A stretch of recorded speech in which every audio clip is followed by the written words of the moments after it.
मैं ज्ञानेश पांडे, प्रवक्ता भौतिक विज्ञान, राजकीय जुबली इंटर कॉलेज गोरखपुर, कक्षा 11वीं के आप सभी छात्रों का भौतिक विज्ञान की इस वीडियो ऑनलाइन क्लास में एक बार पुनः स्वागत करता हूं। बच्चों, आज हम अध्याय 6 अर्थात कार्य, ऊर्जा तथा शक्ति के तीसरे भाग का अध्ययन करेंगे। आइए सर्वप्रथम हम देख लें कि आज के हमारे लेक्चर के शिक्षण बिंदु कौन कौन से हैं।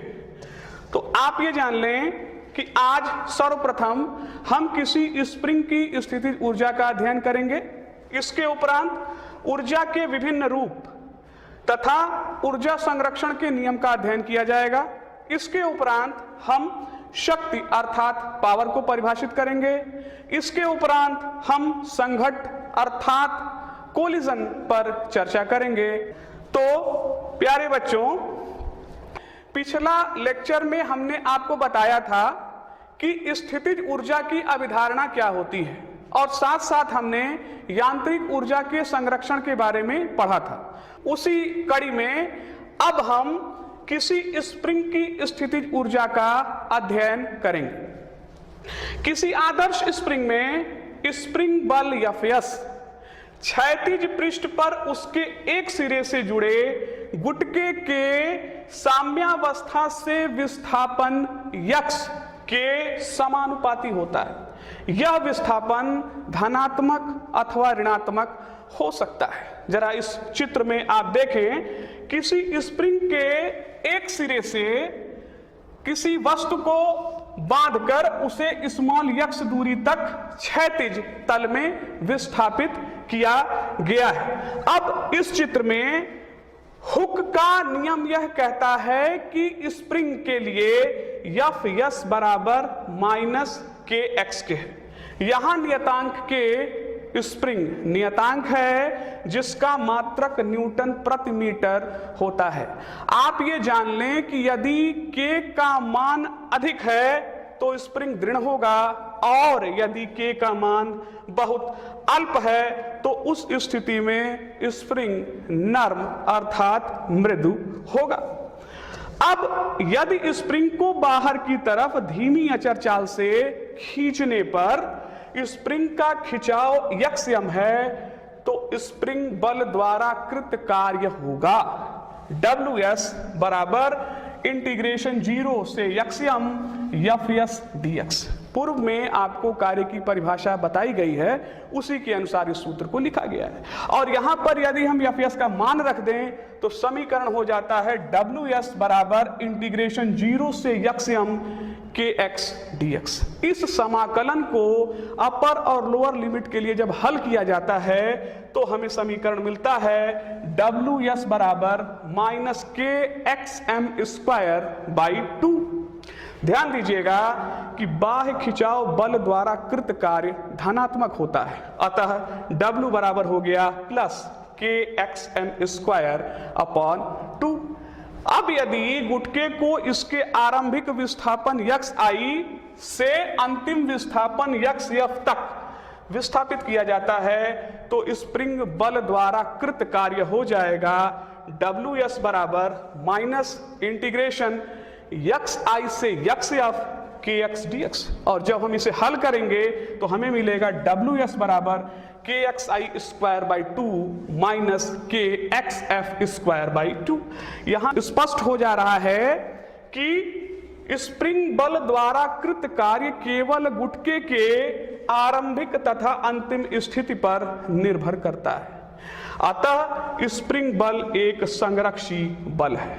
खिंचाव के बाद छोड़ने पर गुटका यदि xi स्थिति में ही वापस आ जाता है तो अब कार्य का सूत्र हो जाएगा Ws बराबर इंटीग्रेशन xi से xi kx dx। Upper limit में ही xi है, लोअर लिमिट भी xi है। जब आप हल करेंगे तो Ws का मान कितना मिलेगा? 0 मिलेगा। यहां से एक बात स्पष्ट हो जा रही है कि किसी चक्रीय प्रक्रम में कृत कार्य 0 होता है स्प्रिंग बल के द्वारा। किसी खिंचाव अथवा संपीड़न स्मॉल x के लिए स्थितिज ऊर्जा का फॉर्मूला होता है Vx बराबर 1/2 Vx बराबर 1 बाई 2kx²। दोनों पक्षों को यदि हम अवकलित कर दें तो हमें प्राप्त होगा -dv/dx -kx, और यही स्प्रिंग बल है। अब यदि चित्रानुसार गुटके को यक्ष यम तक खींचा जाता है और फिर विरामावस्था में छोड़ा जाता है, तो किसी स्वेच्छ स्थिति स्मॉल यक्ष के लिए इसकी कुल यांत्रिक ऊर्जा हो जाएगी 1/2 kxm² = 1/2 kx² प्लस 1/2 mv² की। ध्यान दीजिएगा, यहां यांत्रिक ऊर्जा संरक्षण नियम का प्रयोग किया गया है, जो ये कहता है कि कुल ऊर्जा बराबर होती है स्थितिज ऊर्जा और गतिज ऊर्जा के योग की। अब साम्यावस्था में आप जानते हैं कि स्मॉल x बराबर 0 के होगा और v बराबर vm के हम मान रहे हैं, तो समीकरण हो गया 12mvm² = 12kxm²। और हम जब इसे हल करेंगे तो सूत्र मिलेगा vm बराबर √k/m(xm). यहां निकाय की गतिज ऊर्जा स्थितिज ऊर्जा में तथा स्थितिज ऊर्जा गतिज ऊर्जा में परिवर्तित हो जाती है, तथापि कुल यांत्रिक ऊर्जा नियत बनी रहती है। जरा सा इस ग्राफ को आप देखें, साम्यावस्था में स्थितिज ऊर्जा 0 है तो गतिज ऊर्जा अधिकतम है। अधिकतम विस्थापन की स्थिति में आप देखें, इस स्थिति में गतिज ऊर्जा 0 है, स्थितिज ऊर्जा अधिकतम है। प्रति क्षण स्थितिज ऊर्जा और गतिज ऊर्जा में एक दूसरे के सापेक्ष कुछ इस प्रकार से बदलाव होता रहेगा कि कुल ऊर्जा E = k+v सदैव नियत बनी रहेगी। इतनी चर्चा के बाद आइए हम देखते हैं कि ऊर्जा के विभिन्न रूप कौन कौन से हैं। आपको प्रारंभ में बताया गया है यांत्रिक ऊर्जा गति के कारण जो इसका रूप है उसे गतिज ऊर्जा कहते हैं, और स्थिति के कारण जो इसका रूप है उसे स्थितिज ऊर्जा कहते हैं। ऊर्जा विभिन्न रूपों में प्राप्त होती है तथा कई विधियों द्वारा इन ऊर्जाओं का परस्पर रूपांतरण होता रहता है। प्रथम प्रकार की ऊर्जा है ऊष्मा, हीट।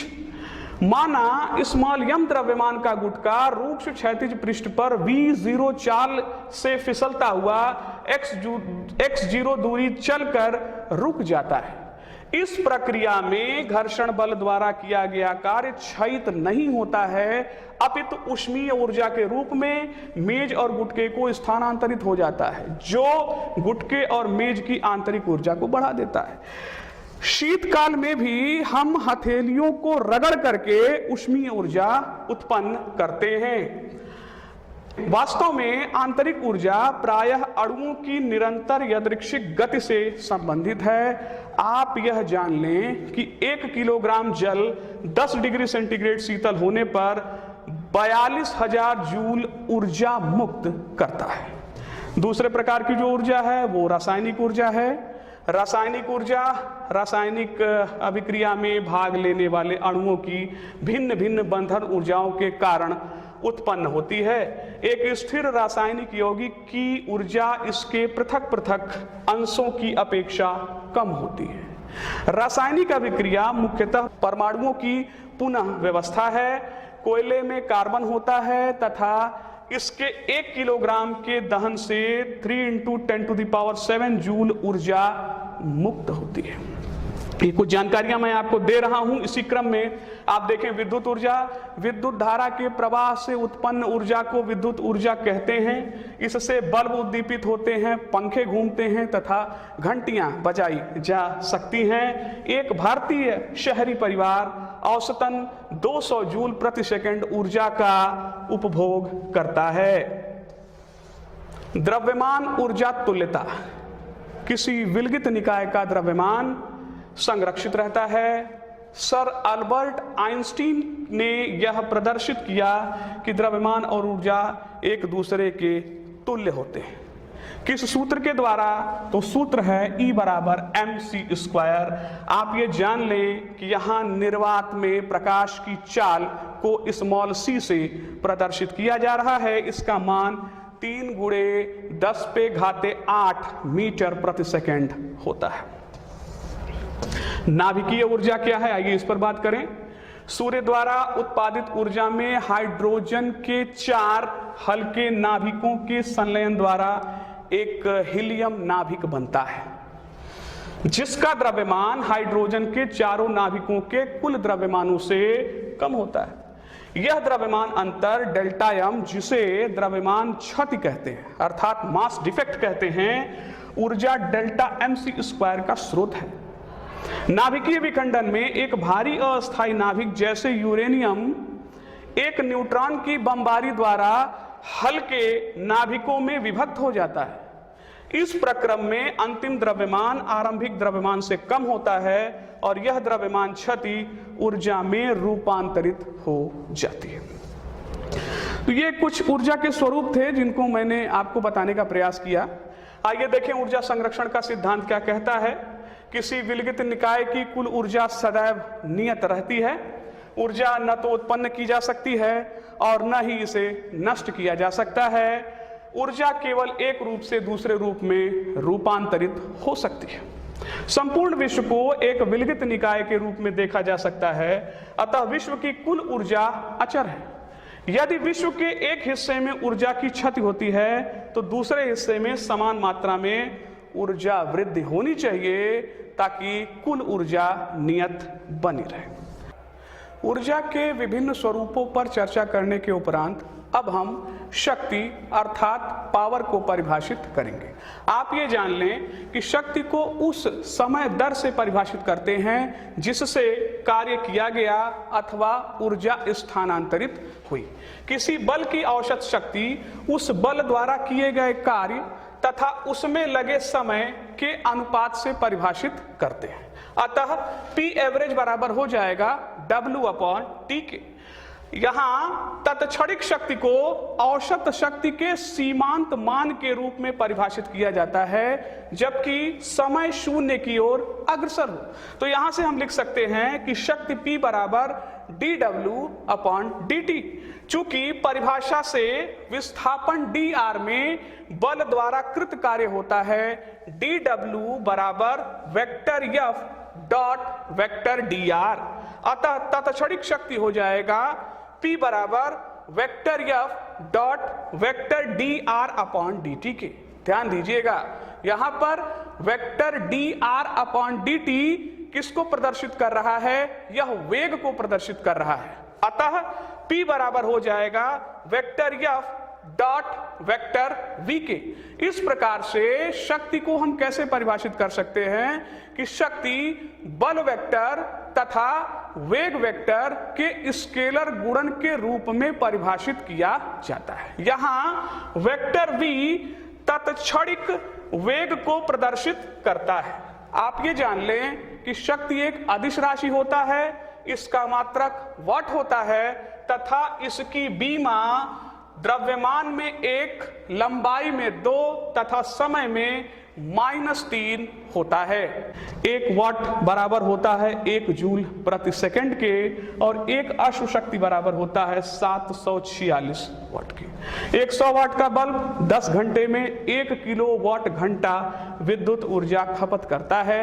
और पूर्व के लेक्चर में भी हमने आपको ये निगमित करके दिखाया था कि 1 किलोवाट आवर बराबर होता है 3.6 × 10⁶ जूल एनर्जी के। एनर्जी पावर पर डिस्कस करने के बाद अब हम देखेंगे कि संघट्ट क्या है अर्थात कोलिजन क्या है। विभिन्न खेलों जैसे बिलियर्ड, मार्बल, कैरम आदि में संघट्ट एक अनिवार्य घटक है। आप ये जान लें कि 2 या 2 से अधिक वस्तुओं के अंतःक्रिया की वह घटना जिसमें घटना के पश्चात वस्तुओं के पथ अर्थात उनकी सापेक्ष वेग तथा गति में मात्रात्मक परिवर्तन हो जाए तो इस प्रक्रिया को संघट्ट कहते हैं। जरा इस चित्र के माध्यम से हम समझने का प्रयास करें। चित्र में द्रव्यमान m1 v1i के प्रारंभिक वेग से गति करता हुआ दूसरे द्रव्यमान m2 से जो विरामावस्था में है संघट्ट करता है। संघट्ट के पश्चात आप देख रहे हैं कि द्रव्यमान m1 क्षैतिज से θ1 कोण पर v1f अंतिम वेग से गति करने लगता है तथा द्रव्यमान m2 क्षैतिज से θ2 कोण पर v2f अंतिम वेग से गति करने लगता है। इस प्रक्रिया में पिंडों के संवेग में जो परिवर्तन होता है वो कुछ इस प्रकार से होता है। पहले पिंड के संवेग में परिवर्तन होगा वेक्टर डेल्टा P1 बराबर वेक्टर F12 डेल्टा T के। ध्यान दीजिएगा कि F12 दूसरे पिंड द्वारा पहले पिंड पर आरोपित बल है। इसी प्रकार से दूसरे पिंड के संवेग में परिवर्तन होगा वेक्टर डेल्टा P2 बराबर वेक्टर F21 डेल्टा T के। यहां पर F21 पहले पिंड द्वारा दूसरे पिंड पर आरोपित बल है। अब यदि हम इन दोनों समीकरणों को जोड़ देते हैं तो यह कुछ इस प्रकार से हो जाता है vector delta P1 plus vector delta P2 बराबर vector F12 delta T plus vector F21 delta T अथवा delta vector P1 plus vector P2 ये बराबर हो जाएगा vector F12 plus vector F21 delta T के। अब यहां पे न्यूटन का गति विषयक तृतीय नियम कहता है कि वेक्टर F12 बराबर माइनस वेक्टर F21 के है तो हमें अगला समीकरण मिल जाएगा। अतः delta vector P1 plus vector P2 ये बराबर हो गया 0 के। तो यहां से हम लिख सकते हैं अतः vector P1 plus vector P2 ये बराबर हो गया नियतांक के। ध्यान दीजिएगा यहां P1 पहले पिंड का संवेग है, P2 दूसरे पिंड का संवेग है और P1 प्लस P2 दोनों पिंडों के संवेगों के योग को प्रदर्शित कर रहा है। तो यहां से स्पष्ट हो जा रहा है कि सभी संघट्टों में निकाय का कुल संवेग तो नियत रहता है परंतु उनके आरंभिक गतिज ऊर्जा का कुछ अंश ऊर्जा के दूसरे रूपों में रूपांतरित हो जाता है। यदि किन्हीं दो पिंडों के बीच संघट्ट के दौरान उनके संवेग तथा गतिज ऊर्जा दोनों संरक्षित रहते हैं तो ऐसे संघट्ट को पूर्ण प्रत्यायस्थ संघट्ट कहते हैं। परंतु यदि संघट्ट के दौरान वस्तुओं का संवेग तो संरक्षित रहे परंतु गतिज ऊर्जा संरक्षित न रहे तो इसे अप्रत्यायस्थ संघट्ट कहा जाता है। आप ये जान लें कि अप्रत्यायस्थ संघट्ट की स्थिति में दोनों पिंड आपस में सटे रहकर गति करते हैं। अब जो संघट्ट है वो एक विमीय रूप में किस प्रकार से होगा, आइए देखें। एक विमीय संघट्ट क्या है? यदि संघट्ट पूर्णतः अप्रत्यायस्थ है, हम पहला केस लेकर के चल रहे हैं कि जो संघट्ट हुआ है वह पूर्णतः अप्रत्यायस्थ है, तो यहां पर संवेग संरक्षण का नियम लगा देने पर प्रारंभिक संवेग बराबर हो जाएगा अंतिम संवेग के। तो इस अनुसार मिला m1 v1i बराबर m1 प्लस m2 vf और इसे आप थोड़ा रीअरेंज करेंगे तो मिलेगा vf बराबर m1 upon m1 plus m2 into v1i। ध्यान दीजिएगा m1 पहले पिंड का द्रव्यमान है और m2 दूसरे पिंड का द्रव्यमान है। संघट्ट में गतिज ऊर्जा की क्षति कितनी हुई? अप्रत्यायस्थ संघट्ट है, गतिज ऊर्जा संरक्षित नहीं है, तो गतिज ऊर्जा में क्षति कितनी हुई? डेल्टा के बराबर प्रारंभिक गतिज ऊर्जा माइनस अंतिम गतिज ऊर्जा। तो ये हो जाएगा डेल्टा के बराबर half m1 v1i square minus 1/2 m1 plus m2 vf का स्क्वायर। और इसे जब आप हल करेंगे तो यह समीकरण हो जाएगा डेल्टा के बराबर 1/2 m1 m2 upon m1 plus m2 v1i का स्क्वायर। गणितीय विधि से जब हमने हल किया तो डेल्टा के का जो मान हमें प्राप्त हो रहा है, जैसा कि आप देख पा रहे हैं सूत्र में, यह अपेक्षानुसार एक धनात्मक राशि है, जो यह बताता है कि अप्रत्यायस्थ संघट्ट में सदैव गतिज ऊर्जा की क्षति होती है। अब यहीं पर हम ये मान लें कि जो संघट्ट हुआ है वह प्रत्यायस्थ है, तो इस स्थिति का अध्ययन करते हैं। उपरोक्त नामावली का प्रयोग के साथ θ1 बराबर θ2 बराबर 0 ले लें तो रेखीय और गतिज ऊर्जा के संरक्षण के समीकरण क्या होंगे, आइए जरा सा उस पर हम लोग बात करते हैं। संवेग संरक्षण के नियम के अनुसार प्रारंभिक संवेग बराबर अंतिम संवेग के होगा, तो यहां से हो गया m1 v1i बराबर m1 v1f plus m2 v2f। थोड़ा सा इस समीकरण को हम रीअरेंज कर लें तो इसे इस प्रकार से लिख सकते हैं m1 v1i माइनस m1 v1f, ये बराबर हो जाएगा m2 v2f के, और हमने नाम दे दिया इस समीकरण को 6.24। इसी प्रकार से गतिज ऊर्जा संरक्षण के नियम के अनुसार प्रारंभिक गतिज ऊर्जा बराबर होगी अंतिम गतिज ऊर्जा के, तो इसे आप लिख सकते हैं हाफ m1 v1i स्क्वायर बराबर हाफ m1 v1f का square plus half m2 v2f का स्क्वायर। इस समीकरण को भी यदि हम रीअरेंज करें तो इस समीकरण का स्वरूप होगा m1 v1i square minus m1 v1f का स्क्वायर, और ये बराबर होगा m2 v2f के स्क्वायर के। इस समीकरण को हमने नाम दे दिया है 6.25।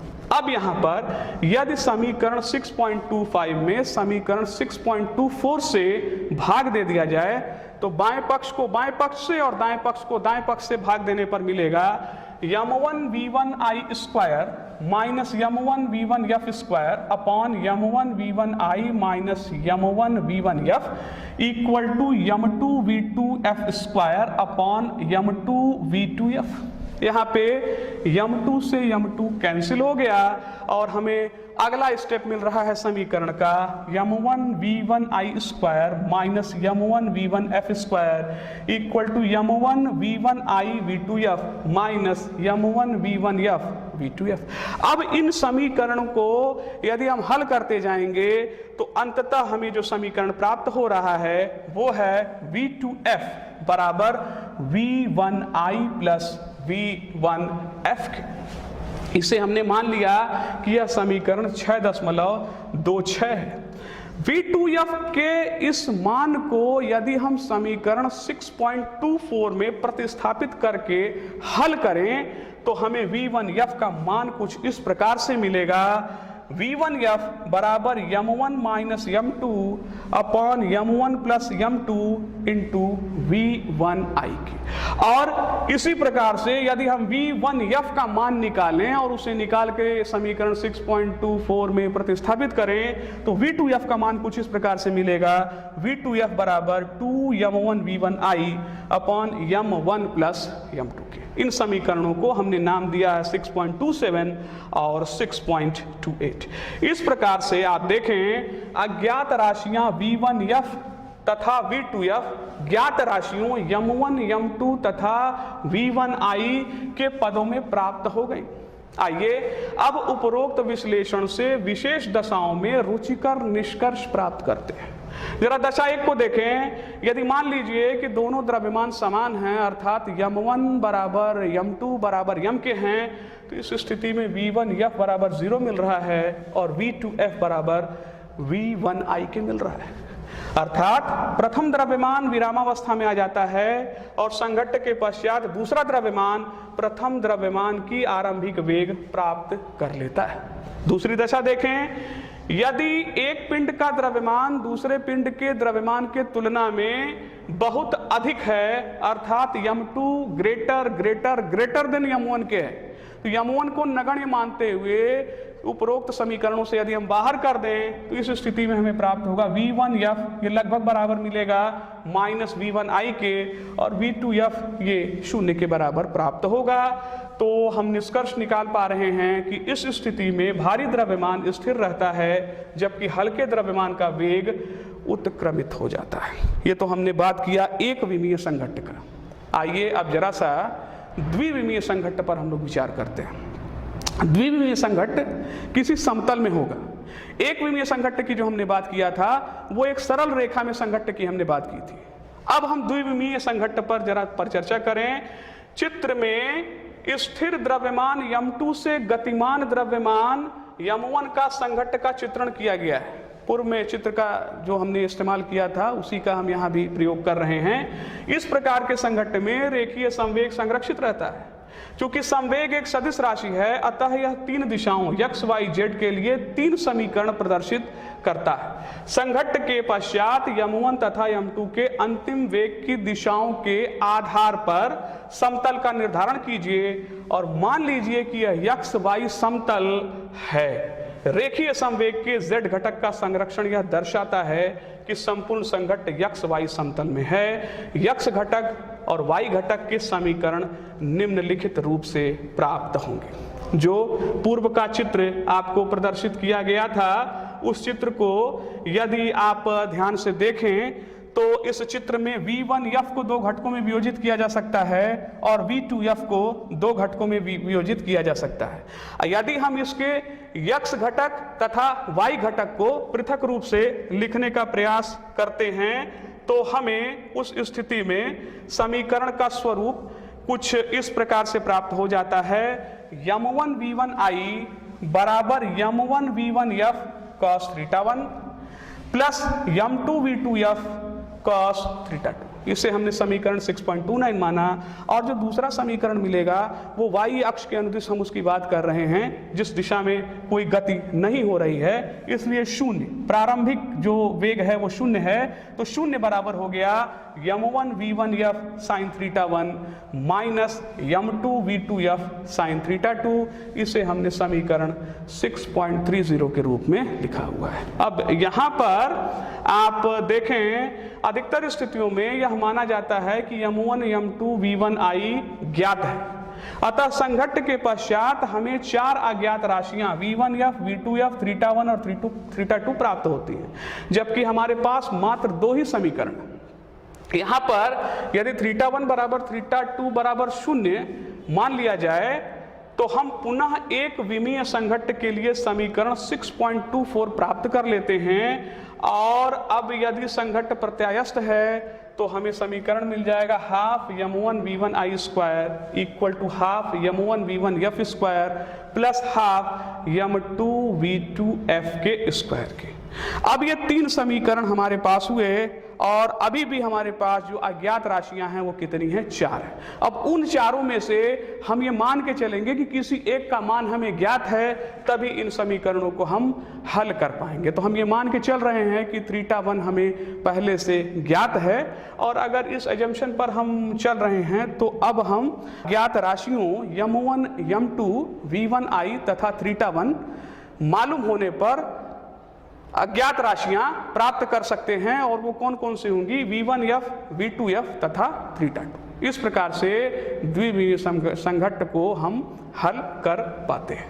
बच्चों यहाँ एक गृह कार्य मैं आपको दे रहा हूं, मुझे पूरी उम्मीद है कि इसे आप पूरी तन्मयता से हल करने का प्रयास करेंगे। कोई लिफ्ट जिसका कुल द्रव्यमान 1800 किलोग्राम है, ऊपर की ओर 2 मीटर प्रति सेकंड की अचर चाल से गतिमान है। 4000 न्यूटन का घर्षण बल इसकी गति का विरोध करता है। लिफ्ट को मोटर द्वारा प्रदत्त न्यूनतम शक्ति का आकलन वाट और अश्व शक्ति में कीजिए। इस गृह कार्य को आप हल करने का प्रयास करेंगे। बच्चों इसके अतिरिक्त आपके चैप्टर में अनेकों आंकिक प्रश्न भी दिए हुए हैं। मुझे पूरी विश्वास है कि आप उन आंकिक प्रश्नों को भी हल करने का प्रयास करेंगे। मुझे पूरी आशा है बच्चों कि कार्य, ऊर्जा तथा शक्ति के इस चैप्टर को आप आत्मसात कर पाए होंगे, समझ पाए होंगे और साथ साथ आपने अपना नोट्स भी तैयार कर लिया होगा। नोट्स परीक्षा का एक महत्वपूर्ण अंग है, तो लेक्चर के साथ साथ आप नोट्स भी बनाते रहें। धन्यवाद।